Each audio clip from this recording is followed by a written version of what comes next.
Good afternoon sa ating lahat mga kaibigan. Ito, maganda dito sa ilalim. Dito tayo mga kaibigan. Ngayon ay tulad ng dati, sa isang verse babasa tayo sa ating maliit na Bible, sa isang verse dito sa Matthew 10 verse 28. And do not fear those who kill the body, but cannot kill the soul. Rather fear him who can destroy both soul and body in hell. Dito mga kaibigan, ang sinasabi ng Panginoon na huwag tayong matakot sa pumapatay ng katawan at hindi makakapatay ng kaluluwa. Sa halip ay katakutan natin yung pumapatay kapwa ng katawan at kaluluwa doon sa hell or sa Gehenna. Mga kaibigan, ang ating Panginoon ay may tinutukoy na mas mahalagang bagay sa ating katawan. Yun ay ang soul, yung ating kaluluwa, na kung saan ang kaluluwa natin ito ay ang nagbibigay sa atin ng buhay sa ating katawan.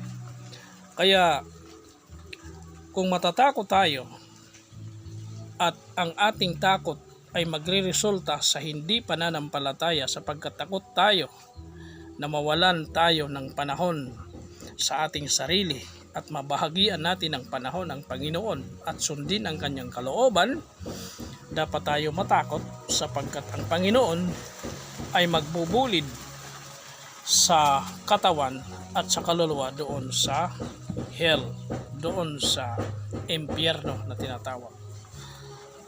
Kaya pagsikapan natin mga kaibigan na iligtas ang ating kaluluwa, sapagkat yung ating kaluluwa, yun ang magre-resulta sa forever, sa walang hanggang buhay na tinutukoy ng Panginoon na ating mababasa sa Biblia.